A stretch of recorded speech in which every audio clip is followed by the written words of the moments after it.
एक बादशाह था, बादशाह के दरबार में वकील भी थे, हकीम भी थे, आलिम भी थे, जाहिल भी थे, मर्द भी रहते थे, औरतें भी रहती थी, हिजड़े भी रहते थे, और मौलाना साहब भी थे। तो बैठे रहते थे, जब कोई दीन का मसला होता था मौलाना साहब बता देते थे, और शाम को जाने लगते थे तो बादशाह मुसाफा मिला था, उसी में 11 कैश दे देता था। मौलाना की जिंदगी गुजर रही थी। तो बादशाह के दरबार में एक हिजड़ा काम करता था, 2 रुपया रोज पावत रहे। वो सोचिस की यार उसने सोचा कि हम लोग दिन भर मेहनत करते हैं तब 2 रुपया, मौलाना बैठे बैठे 11 कैश लेके जाते हैं। अल्लाह अल्लाह। तो हिजड़ा आवा बादशाह से कहने लगा, इका काहे बैठा के पैसा दे तो? इन्हीं मौलाना है, इन्हीं मौलाना कुछ नहीं है, सिर्फ दाढ़ी रखा ली, कुर्ता पैजामा पहन ली, से मौलवी मौलाना नहीं है। बादशाह कहे तुमका कैसे मालूम? तो हिजड़ा कहे हमका इजाजत दो, हम सवाल करे थे, कोई सवाल के जवाब ही न दे पाए, मौलाना है ये नहीं। अल्लाह अल्लाह। तो बादशाह कहे पूछो।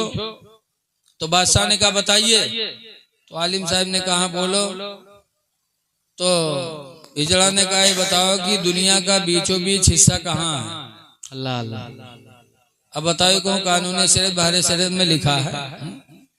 हम आए यहाँ तकरीर करे और हम यहाँ से वापस जे ननपारा कहा है, हुआ गिराओ जादमपुर हुआ के बीचों बीच हिस्सा कहाँ है, तो हम कहा बताइए? यही कहे तकरीर करेंगे रहन क्यों नापे गए।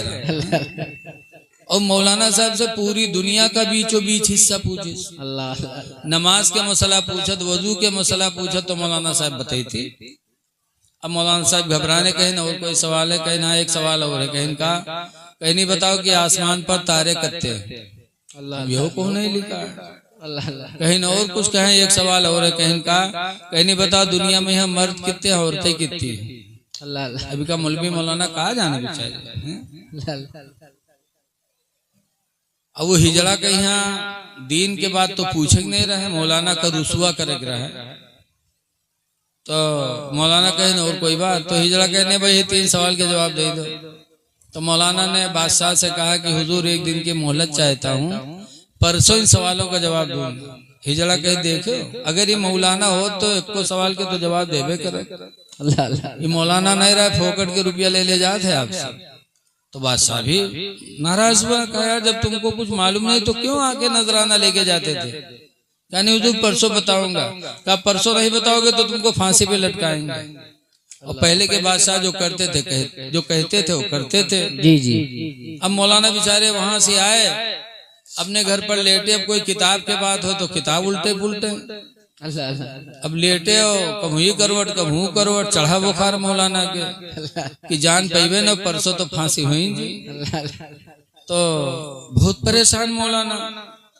इतने में मौलाना का धोबी जो कपड़ा धोता था वो धोबी कपड़ा लेकर के आया, दरवाजा खटखटाया, मौलाना साहब आए, कपड़ा लिया, चेहरा उतरा हुआ।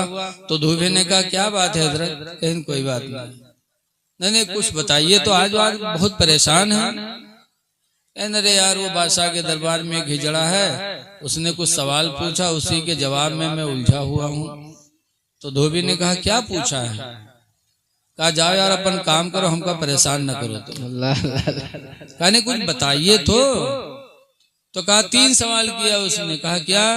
कहा पहला सवाल ये कि दुनिया का बीचों बीच हिस्सा कहाँ, दूसरा सवाल ये कि आसमान पर तारे कितने, और तीसरा सवाल ये कि दुनिया में मर्द कितने औरतें कितनी।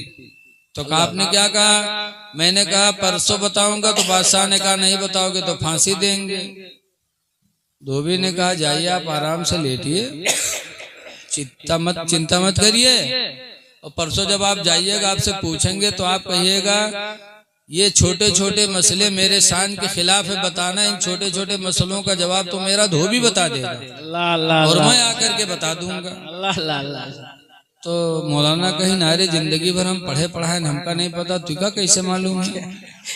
तो कहने हम जानते हैं इसको। तो मौलाना कहीं सही बताओ, ऐसे है तो हम परसों तक सोचबे, जान पेबे तो हुआ जेबे नहीं, भाग के कहूँ अपन जान बचेबे, और तोरे कहे पर हुआ चले जाइयो, तू ना हो तो काम फोकट में हमारा तमाम हो जाए। कहा नहीं आप घबराइए नहीं, मैं बेवफा नहीं, मैं बावफा हूँ। क्या बात है, क्या बात। खैर तीसरा दिन आया, मौलाना साहब वहां गए, हिजड़ा ताक में खड़ा था। जैसे पहुंचे बादशाह के दरबार में, हिजड़ा आ गया, कहा मौलाना बोलो। तो मौलाना ने डांटा ही जरा कर, बैठ, ये छोटे छोटे सवाल मेरे शान के खिलाफ है, ऐसे सवालों का जवाब तो मेरा धोबी बताएगा। क्या बात है। तो कहाँ धोबी कहाँ आ रहा है। अब धोबी का इंतजार होने लगा, इतने में धोबी सोटा लिए गधा पर बैठा पहुंचा।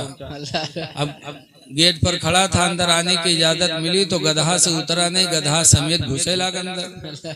तो लोगों ने डांटा, का बादशाह का दरबार है, यहाँ अच्छे अच्छे लोग आ नहीं पाते, तुम गधा ला रहे हैं, गधा नहीं ला सकते। तो धोबी ने कहा नहीं मैं गधा लेके आऊंगा, गधे के सवाल का जवाब गधा ही बताएगा, कोई दूसरा नहीं बता सकता। क्या बात है, क्या बात है। शर्त लगा दिया।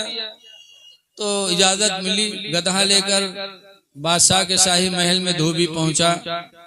गधा से उतरा, हाथ में सोटा था। कहा कहाँ है हिजड़ा।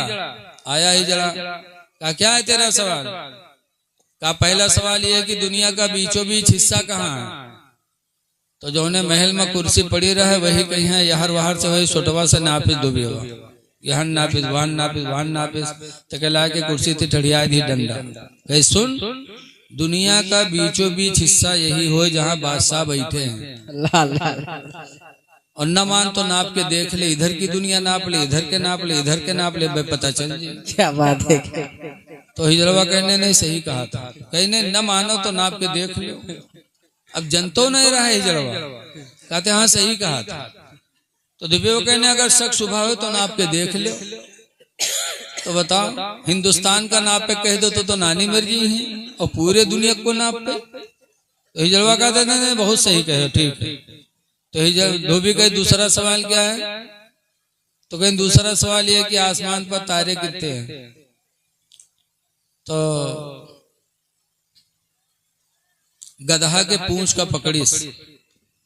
हिजड़ा से कहे सुन, गधे के पूंछ को छोड़कर इसके बदन में जितने बाल हैं उतने ही आसमान में तारे हैं, और न मान तो गिन के देख ले। तो कहते नहीं ठीक है, ठीक। कहीं नहीं अगर शक सुबह है तो गिन के देख ले। अब वो गधा बाल कहाँ गिन सकत रहे धूप हिजड़ा, और जनतो नहीं रहा, सिर्फ मौलाना का भगावे मारे सब सोचे बैठे।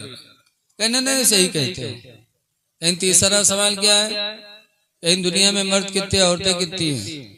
वह धोबी गिनती गिने लाग, 1 2 3 4 5 6 7 8 9 10 11 12 13 14 15 16 17 तक गिनती छोड़ दी, फिर शुरू से कही गिने लगे 1 2 3 4 5 6 7। कुछ दूर तक गिना, फिर छोड़ा, फिर शुरू से गिनने लगा। 3-4 मरतबा गिनती गिनी छोड़ीस, गिनती गिनी छोड़ीस। वो के बाद हिजड़वा पकड़ी से वही सोटा से पीटे ला। जब पीटे ला तो हिजड़ा चिल्लाना का बादशाह सलामत बताइए बचाइए। बादशाह ने कहा रे भाई हिजड़े को क्यों मार रहे हो। तो धोबी ने कहा चुप रहिए, पहले इसको मार डालूंगा फिर बताऊंगा कितने मर्द कितने औरतें हैं। कहा नहीं क्यों मारे। नहीं पहले इसको हम खत्म कर लें फिर बताएंगे। मैं मर्दों की लाइन लगा करके मर्दों को गिनता हूँ तो उसमें घुस जाता है, औरतों की लाइन लगा के गिनता हूँ तो उसमें घुस जाता है। तो पहले इसको खत्म करूंगा फिर बताऊंगा कितने मर्द हैं कितने औरतें। तो हिजड़ा ने कहा हुजूर माफ करिए, छोड़ दीजिए, मैंने मौलाना को भगाने के लिए सब कुछ सोचा था। तो मौलाना से जला तो मारा भी गया, रुसवा भी हुआ। क्या जो अक्लमंद लोग हैं वो आलिम मौलाना की बुराई नहीं करते। बेशक कमी हो सकती है, कोई सोचत है कि तो मौलवी मौलाना फरिश्ता है। फरिश्ते नहीं है, इंसान है। इंसान के नाते इनसे गलतियां हो सकती हैं, लेकिन इनकी गलतियां आप होटल पे न बयान करो, इनके घर में जा करके इनसे मिलो, इनके हुजरे में मिलो कि हजरत आपके अंदर ये कमी है, हम गलत समझ रहे हो तो हमको समझा दीजिए, या आप ही के अंदर गलती हो तो आप अपनी इस्लाह कर लीजिए, तो आपको सवाब मिलेगा, आपको सवाब मिलेगा। बहरहाल दरूद शरीफ पढ़िए, अल्लाहुम्मा सल्ली अला सय्यिदना मौलाना मुहम्मद बारिक वसल्लिम सलातो व सलामन अलैका या सय्यदी या रसूल अल्लाह सल्लल्लाहु तआला अलैहि वसल्लम। सूरह कहफ की आखिरी आयत मैंने पढ़ा है, 16वां पारा है। अल्लाह फरमाता है फमन कान यरजू लिका रब्बिही, जो अपने रब से मुलाकात करना चाहता हो, जो अपने रब से मुलाकात की उम्मीद रखता हो कि हम अपने रब से मिलेंगे, तो अल्लाह कहता फलियामल अमलन सालिहा, तो चाहिए कि वो अच्छा अमल करे। सुभान अल्लाह। अमल सालिहा करो अगर खुदा से मिलने की उम्मीद है तो। बेशक बेशक। अमल सालिहा में सबसे बेहतर अमल क्या है? तो वो नमाज है, आप जानते हैं। सबसे बेहतर अमल नमाज। इसीलिए अल्लाह के रसूल सल्लल्लाहु अलैहि वसल्लम ने फरमाया अस्सलातु इमादुद्दीन, नमाज